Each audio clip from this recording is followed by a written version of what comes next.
Ista stood with her back as straight as a lance shaft, the morning sun warming the buckskin of her dress but not the cold resolve in her heart. Before her, in the cleared space of the encampment, were the men. A treaty of peace, her father had called it.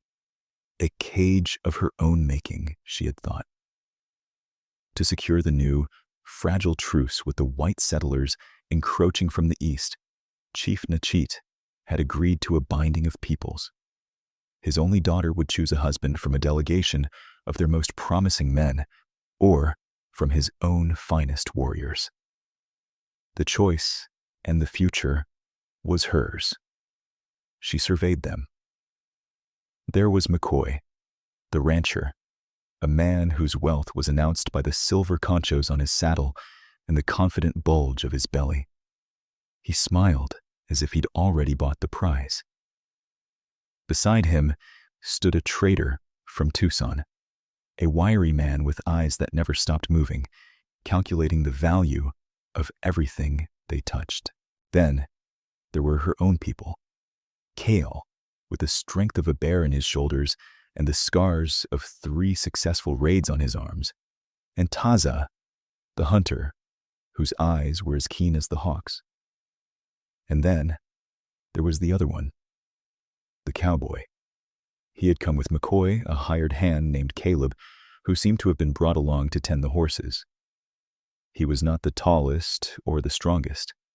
He owned nothing but the clothes on his back, the worn colt at his hip, and a saddle that had seen more miles than the migrating geese.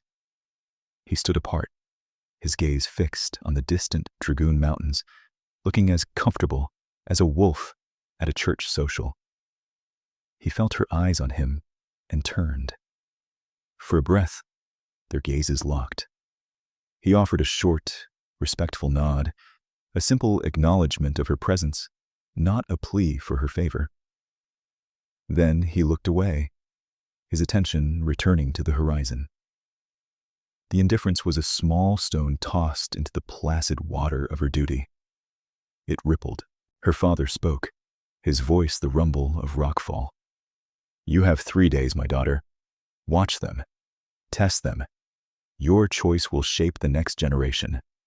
The first day was a pageant of boasts. McCoy unloaded pack mules, displaying bolts of cloth, sacks of flour, and repeating rifles still slick with factory oil. The trader laid out gleaming silver jewelry and colored glass beads. Cale, the warrior, shattered a shield with a single blow from his war club, his muscles cording with effort. Taza, the hunter, put 3 arrows into a painted gourd from 100 paces, each one striking closer to the center than the last. Caleb offered nothing. While the others postured, he went to McCoy's horses. Ista watched from the shade of her mother's wickiup as he worked. His movements were spare and certain. He checked each hoof, his touch firm but gentle, calming the nervous sorrel with a low murmur. He pulled a loose shoe, fired a small forge, and hammered the iron into a perfect fit. The rhythmic clang, clang, clang, a stark contrast to the loud talk in the central clearing. He did not look up, did not seem to care if anyone was watching. He was simply a man doing his work and doing it well. He was content to be invisible, a fact Ista found more curious than any display of wealth or strength. The second day, her father decreed a hunt, a test of provision. Cale and Taza melted into the canyons and returned before midday, 2 fine young deer slung over their shoulders. McCoy, sweating and red-faced in the heat, rode back in the late afternoon, a scrawny pronghorn tied clumsily to his saddle, bragging of the difficult shot he'd made from 200 yards. The loud report of his rifle had echoed through the mountains hours earlier, scattering every living thing for a mile. Caleb returned after them all, as the sun began to bleed across the western sky. He came on foot, leading his horse, his canteen empty and his face etched with fatigue. He carried no game. McCoy sneered openly.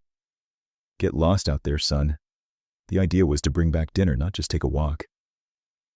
Some of the warriors chuckled. Caleb said nothing, just led his horse to the trough and began rubbing the animal down. But Ista had seen him. She had taken her own mare to a high, hidden mesa that overlooked the hunting grounds, a place of quiet she favored. From that vantage, she had watched Caleb. He moved not like a blundering white man, but with a patience that bordered on reverence. He did not crash through the brush, he drifted through it.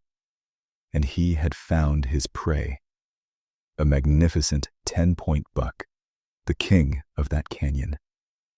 Ista had watched him raise his rifle, the sun glinting off the long barrel. He was downwind, the shot perfect. She held her breath, and then he lowered the gun. He had seen what she had not. The doe and her fawn, tucked into a thicket of manzanita not 20 paces from the buck. Caleb watched them for a long time, a statue carved from the landscape.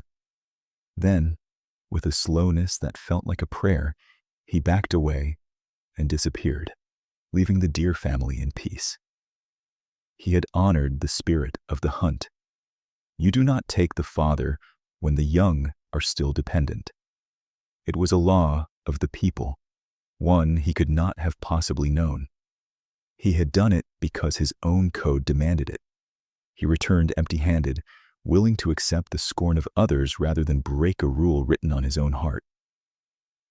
That evening, the sky turned the color of a bruise. The wind, which had been a quiet whisper all day, began to howl. A wall of dust, a monstrous churning haboob, rose from the desert floor and bore down on the encampment. The world dissolved into a roaring, blinding chaos of sand and grit. Men shouted. Horses screamed. McCoy and the trader scrambled to secure their precious goods, their voices thin against the gale.